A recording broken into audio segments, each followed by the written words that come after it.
आज का ये वीडियो पेश है एक ऐसे शख्स की कहानी पर जो जितना मोटिवेट करे उतना कम है। इस बंदे की सक्सेस स्टोरी इतनी पावरफुल है कि इसे सुनने के बाद आपके पास ना कोई बहाना शेष बचेगा और ना ही मोटिवेशन की कमी रहेगी। सीधी भाषा में बोलूं तो आपका दिमाग हिल जाएगा, ठिकाने आ जाएगा। मुझे तो लगता है इन लोगों को मोटिवेशन की जरूरत ही नहीं पड़ती, बल्कि खुद मोटिवेशन को ऐसे लोगों की जरूरत पड़ती है। और ये वीडियो देखने के बाद आपको भी ऐसा ही लगेगा। हो सकता है आपने थोड़ा बहुत पहले भी इनके बारे में सुन रखा हो। मैंने भी बस ऊपर ऊपर से देखा था, लेकिन जब मैंने इनकी कहानी एकदम डेप्थ में जानी तो भाई साहब कसम से मेरी नस नस में आग लग गई। और आप यही पागलपन वाली आग में आप सभी के दिलों में लगाऊंगा। बस वीडियो को आखिर तक देखना, कुछ भी गलती से भी मिस मत करना। 17 फरवरी 1975 है। न्यूयॉर्क के वफादार नाम के एक बहुत ही छोटे और गरीब गांव में एक लड़के का धर्म होता है। जब भी कोई बच्चा अक्सर घर में पैदा होता है तो उस वक्त घर में खुशी का माहौल होता है, लोग खुश होते हैं, बच्चों को दुआएं मिलती हैं। इस बच्चे के साथ एकदम उल्टा था। हालांकि इसकी माँ अपने बेटे के जन्म से बहुत खुश थी, लेकिन इसका बाप बहुत क्रूर था। इस बंदे का बचपन बहुत गंदा बीता। ये एक बहुत ही हिंसक माहौल में पला बढ़ा। इसका बाप बहुत ही हिंसक और बहुत ही शराब पीने वाला था, जिस वजह से अक्सर वो इसे और इसके माँ को पीटता था। ये सब होते होते अब ये बंदा भी टूट चुका था। कुछ भी हो था तो वो एक बच्चा ही कितना बर्दाश्त करेगा। एक दिन इसने देखा कि इसका बाप इसकी माँ को बुरी तरह पीट रहा है, तो उस दिन वह बर्दाश्त नहीं कर पाया और सीढ़ियों से सीधा अपने बाप की पीठ पर खुदा और अपनी माँ को बचाया। लेकिन वो अभी सिर्फ 8 साल का बच्चा था, तो कितनी ताकत होगी उसमें। उसके बाप ने इसे भी पीटा और ये सब इसकी माँ बर्दाश्त नहीं कर पाई। इस इंसिडेंट के बाद यह बंदा अपनी माँ और अपने भाई के साथ हमेशा हमेशा के लिए अपने उस जुल्मी बाप को छोड़कर न्यूयॉर्क सेट से 500 मील दूर ब्राजील के इंडिया ना सहज चला जाता है। माफ करना, इस बंदे का नाम बताना भूल गया। इस बंदे का नाम है डेविड गोइंग्स। डेविड को लगा कि यह अब उसकी और उसके परिवार की जिंदगी की एक नई और खूबसूरत शुरुआत होगी, क्योंकि अब उसका पीछा उसके उस जालिम भाप से छूट गया। लेकिन वह गलत था। अभी उसे बहुत कुछ सेना था। यहाँ से उसकी जिंदगी की असली जन्म शुरू होती है। डेविड चाहता था कि उसे और उसके परिवार को एक अच्छा घर मिले, जहाँ वह स्टे फेल कर सके। लेकिन यहाँ तो रहने को कोई छोटा सा कमरा मिल जाए, वही बहुत था। डेविड अच्छा नहीं दिखता था, थोड़ा अजीब था, काला सा लड़का जो शरीर से भी मोटा और बिल्कुल भी अच्छा नहीं दिखता था। और उसके इस बॉडी पोस्चर की वजह से उसके स्कूल में उसे दूसरे बच्चे बहुत बुली कर दे। उसने क्लासमेट्स उसे इतना अजीब दिखने की वजह से चिढ़ाते रहती, उसके मजे लेते। वो बाहर से दिखाता नहीं था, मगर अंदर से ये बंदा भी बुरी तरह टूट रहा था। मगर फिर भी ये इन सब को सहता उसकी माँ उसके और उसके भाई के सर्वाइवल के लिए 3 अलग अलग नौकरी करती थी। डेविड को एक बीमारी थी, लर्निंग डिसेबिलिटी के नाम से। वह अपनी माँ से कुछ भी शेयर नहीं करता था कि उसके क्लासमेट्स उसे कितना चिढ़ाते हैं और कितना परेशान करते हैं। उसने यह बात भी अपनी माँ को नहीं बताई कि उसे एक तरह की बीमारी है जिससे वह कुछ भी पढ़ नहीं सकता, कुछ भी सीख नहीं सकता। वह अपनी जिंदगी की कोई भी ऐसी बात अपनी माँ को नहीं बताना चाहता था जिससे उसकी माँ को तकलीफ हो। उसे स्कूल और क्लास के बच्चे हमेशा बुली करते, बुरी तरह उसे परेशान करते। इस वजह से वो उनसे बचने के लिए स्कूल बहुत कम जाता था। लेकिन अपनी माँ को दिखाने के लिए हमेशा वो घर से निकलता और जितना दूर उसका स्कूल होता उतना दूर जाता, ताकि उसकी माँ को लगे कि वह हर रोज स्कूल जाता है। उसे याद करने में और पढ़ने में बहुत दिक्कत होती थी।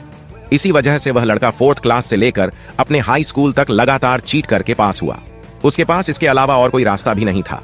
लेकिन एक दिन यह सच उसकी माँ को पता चल ही गया, जब स्कूल से एक लेटर डेविड के घर आया जिसमें लिखा था कि डेविड का 50% अटेंडेंस है ही नहीं। इस लेटर से उसकी माँ को बहुत दुख हुआ और उन्होंने डेविड को बहुत डांटा और उस लेटर को डेविड के बेड पर पटक दिया। उस दिन डेविड असल मायनों में टूट चुका था, क्योंकि उसके माँ के दिल से अब वो उतर गया था। अब वह अपने एक ब्राइट फ्यूचर का वह बुरी तरह खो चुका था। वह समझ गया था कि ऐसे किसी भी परेशानी से भागना सॉल्यूशन नहीं है। अगर फ्यूचर चमकाना है तो कुछ ना कुछ बड़ा एक्शन तो लेना ही होगा। उसने अपनी जिंदगी बदलने के लिए यूएसए एयरफोर्स ज्वाइन करने का फैसला किया। यूएसए एयरफोर्स का एक ऐसा यूनिट जो पानी में जाकर पायलट्स की जान बचाते हैं। यहाँ पर दिक्कत यह थी कि डेविड एक बहुत ही वीक स्विमर था। वह पानी में उतरने से बहुत डरता था। उसने जैसे तैसे रगड़कर एग्जाम निकाला और ट्रेनिंग ज्वाइन की। उसे वहां की ट्रेनिंग बहुत हार्ड लगने लगी। इसी बीच उसे एक दहलाने वाली न्यूज पता चलती है कि उसे एक और बीमारी है, साइकिल सेल अनीमिया की बीमारी, जिसमें खून की कमी होने लगती है। इसी वजह से उसे 1 वीक का रेस्ट दिया गया। 1 हफ्ते डेविड के पास रुका था 2 बार यूनिट ज्वाइन करने का, लेकिन उसने अपने डायग्नोसिस का बहाना बनाकर मना करते हुए कहा कि उसे उसकी जान खतरे में लगती है। डेविड ने जब यह कंडीशन सामने डाली तो उसे फिजिकल ट्रेनिंग के प्रेशर से आजाद कर दिया गया, और यही तो उस वक्त डेविड जाता था। असल में उसे डर लगता था पानी में उतरने, और जब उसे इस यूनिट से शिफ्ट किया गया तो अब उसकी ड्यूटी बस भारी सरफेस की थी। वह अब भी यूएसए एयरफोर्स का हिस्सा था। वह पानी के डर से तो बच गया, लेकिन जिंदगी में आगे मिलने वाली चुनौतियों से कैसे बचेगा। डेविड एक एटीट्यूड टेस्ट को पास करने में बहुत स्ट्रगल कर रहा था, बार बार फेल हो रहा था। तो इस वक्त उसने एक मेथड सीखा जिसमें अगर वह किसी भी इंफॉर्मेशन को बार बार लिखता है तो वह उसे याद हो जाता है। ये एक ट्रिक जरूर थी, लेकिन इसने उसका एक पर्सपेक्टिव चेंज किया जिंदगी के डिफिकल्टीज को लेकर कि सॉल्यूशन हमारे पास ही होता है। इंस्टेड हम कंप्लेंट नहीं उसे फाइंड आउट करें। उस यूनिट में रहकर देव ने बहुत कुछ सीखा। देव ने 4 साल एयरफोर्स में बिताए और अब उसकी जिंदगी बहुत अच्छी थी। फिजिकल ट्रेनिंग नहीं थी, इस वजह से वह दबाकर खाता था और पैसे भी अच्छे बना रहा था। उसने एक बहुत ही अनहेल्थी लाइफस्टाइल को अपना लिया, जिस वजह से उसने अपना 60 किलो वजन बढ़ा लिया था। इस तरह बहुत जल्द अब उसकी जिंदगी एक नई दिशा लेने वाली थी। एक शाम करीब 8 बजे जब वह अपने घर आया तो हर बार की तरह टीवी ऑन करके सवार लेने चला गया। और उस रात जब वह सवार लेकर बाहर आया तो टीवी पर एक सोच रहा था जिसमें कुछ लोग गहरे पानी की तलहटी में कूदकर किसी एक्ट को कर रहे थे। ये असल में नेवी सीएल की एक बहुत ही कड़क ट्रेनिंग थी। जब डेविड ने ट्रेनिंग को देखा तो उसके रोंगटे खड़े हो गए। पहली बार वह अपने डर, बुजदिली और कायरता से आमने सामने हुआ था। उसने आज असली मर्दों को देखा, वही नेवी सील्स जो इतने जिगरे के साथ पानी में उतरते हैं और इतनी हार्ड ट्रेनिंग को अंजाम देते हैं। उस रात अचानक उसने सब कुछ बदलने का फैसला किया। वो अब वैसा नहीं रहना चाहता था जैसा वो अभी था। वो अब खुद का एक बेटर वर्जन चाहता था, लेकिन इसके लिए उसकी जन्म थी उसके डर से। हाँ, यही डर जिसने उससे उसकी ट्रेनी को छुड़ाया था और उसके सपने को पूरा नहीं होने दिया था। डेविड उस वक्त के बारे में कहते हैं कि उस वक्त कोई मेरे खिलाफ नहीं था, सिर्फ मैं ही था जो खुद के खिलाफ था, खुद को रोक रहा था। और मैं जानता था कि ऐसी सिचुएशन में कोई मेरी मदद करने नहीं आएगा। यहां वह समझ गया कि सब खेल डर का है। उसने एक लिस्ट बनाई जिसमें वह सबसे ज्यादा जिससे डरता था प्रॉपर था। उसका वह जालिम बाप जिससे भागकर वह बचपन में आया था। पिछले कई सालों में कभी वह अपने पिता से नहीं मिला, लेकिन इस बार क्योंकि उसे अपना डर खत्म कर रहा था, वह अपने उस पुराने गांव गया जहां उसने अपने पिता को कन्फ्रंट किया। इस बार स्थिति अलग थी, लेकिन फिर भी उसने कन्फ्रंट तो किया, जिससे उसके पिता का जो एक जुल्म वाला डर था वह निकल गया। बचपन में उसे उसके क्लासमेट्स हमेशा बुरी करते थे, बहुत परेशान करते थे, चिढ़ाते थे। इस डर को निकालने के लिए वो उस नेवी सील के ट्रेनिंग कैंप पहुंचा जहां उसने नेवी सील ज्वाइन करने की बात बोली। इसके बाद उसके इस बात पर दूसरे रेगुलेटर्स हंसने लगे और यहां पर उसे वह बचपन वाला डर याद आ गया जब सब उस पर इसी तरह हंसते थे। लेकिन इस वक्त वह भागा नहीं, बल्कि सबको बोला कि मैं क्वालिफाई होने के लिए अपना 100 पाउंड वजन यानी लगभग 45 किलोग्राम वजन कम कर लूंगा। उस वक्त वह बहुत ज्यादा मोटा था, 130 किलो से भी ज्यादा, और इसी पर सब हंस रहे थे। लेकिन क्वालिफाई करने के लिए वजन एटलीस्ट 85 किलोग्राम रहना चाहिए, और वो भी 3 महीने के अंदर उसे इतना वजन कम करना था। जब उसने सबके सामने यह बात बोली तब उसे खुद इस बात का अंदाजा नहीं था कि वह यह कर भी पाएगा या नहीं, लेकिन उसने हिम्मत करके बोल दिया। अगले दिन उसने जिम जाना शुरू किया, लेकिन पहले दिन उसे बहुत तकलीफ हुई और वह कुछ भी खास नहीं कर पाया। वह घर आया, बहुत रोया, और उस वक्त उसे अपनी जिंदगी का फ्लैशबैक दिख रहा था कि कैसे समय समय पर जिंदगी ने उसे हर्ट किया है। यहां से अब हार मानना सब कुछ गंवाने जैसा था।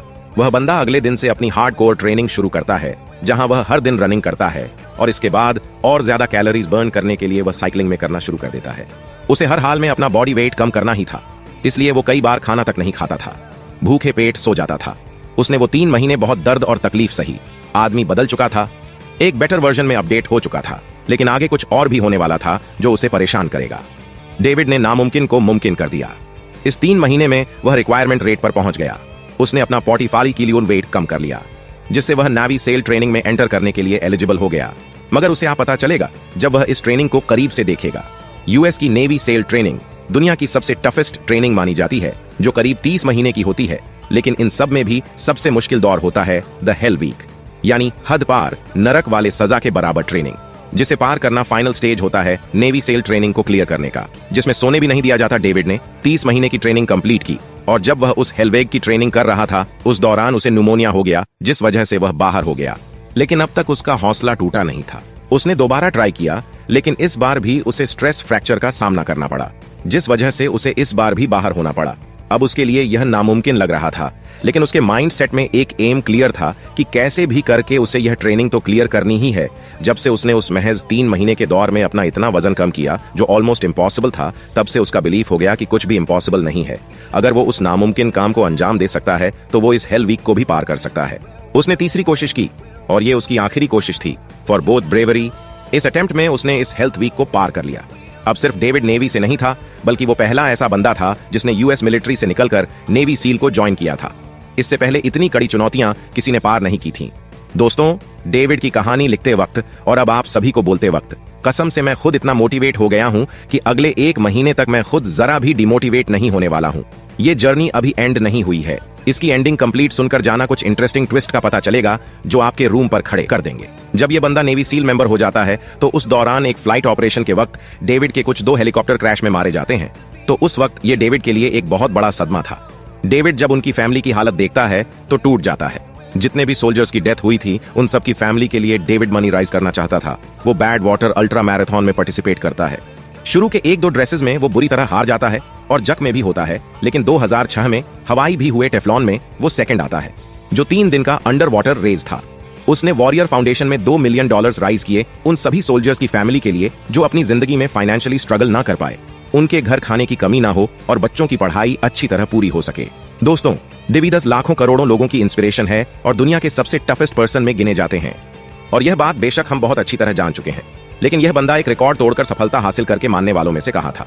2013 में हुए एक कंपटीशन में, जो कि था 24 घंटे में सबसे ज्यादा पुलअप लगाने का रिकॉर्ड है, उसमें यह बंदा 17 घंटे में 4030 पुलअप लगाकर यह रिकॉर्ड भी अपने नाम कर लेता है और 2 सालों तक इसका यह रिकॉर्ड बरकरार रहता है। लेकिन इससे पहले 2010 में एक रूटीन चेकअप के दौरान डेविड की बॉडी के बारे में एक बहुत ही सॉफ्टिंग न्यूज पता चलती है। डेविड की बोरी में जन्म से एक दोस्त था, उसके हट के एटीरियल चेंबर में होल था, इन शॉर्ट उसके दिल में छह था। यह खबर जैसे ही निकली आग की तरह फैल गई। किसी बंदे के दिल में अगर छेद हो तो कई बार वो ऑक्सीजन लेने को भी स्ट्रगल करता है, लेकिन यह बंदा तो अलग ही तूफान था। 3 महीने में 45 किलो वजन कम किया, नेवी सील जैसे इतने टफ ट्रेनिंग को कंप्लीट किया, अंडर वाटर बेसिस में टॉप रैंक लेकर आया और कई सारे वर्कआउट रिकॉर्ड बनाई। कोई मानने को तैयार ही नहीं था कि यह बंदा दिल में छेद होने के बावजूद दुनिया के सबसे टफ लोगों में कैसे शामिल हो गया। दोस्तों, मैं बहुत टाइम से ऐसे ही किसी बवाल तूफानी real life toughest success story खोज रहा था और फाइनली मैं इस कहानी को मेरी जिंदगी की one of the most inspiring story कहूंगा जो मैंने जानी है। इससे पहले मैंने कुछ इसी बंदे की कहानी पर बायोपिक वीडियोस देखे थे, मगर उनमें 100% सच्चाई नहीं थी। असली चीज जो एक इंसान को इंटरेस्ट सीखनी चाहिए, ऐसी कई चीजें स्किप की गई थी। आफ्टर इट मुझे नहीं लगता आज के बाद कभी आप बहाने बनाओगे, क्योंकि जब भी बहाने बनाने और गिव अप करने का मन करेगा डेविड की स्टोरी याद कर लेना। और अगर कभी मोटिवेशन की कमी आई तो एक बार फिर से हाईली मोटिवेट होने के लिए यह वीडियो दोबारा देख लेना। दोस्तों, इस जिंदगी में सपने पूरे करने के लिए बस अपने आप पर भरोसा रखो, कुछ भी नामुमकिन नहीं है। इस वीडियो ने अगर तुम्हारा माइंडसेट बदला है तो अग्री करते हुए वीडियो को लाइक और शेयर करना, और अगर चैनल को अभी भी आपने सब्सक्राइब नहीं किया तो बहुत कुछ मिस कर दोगे, इसलिए तुरंत चैनल को सब्सक्राइब करके बेल आइकॉन जरूर प्रेस कर लेना, ऐसी और भी तूफानी आग लगा देने वाली वीडियोस के लिए और अपनी जिंदगी बदलने के लिए। मिलते हैं अगली वीडियो में एक बवाल मोटिवेशन के साथ। जय हिंद, जय श्री कृष्णा।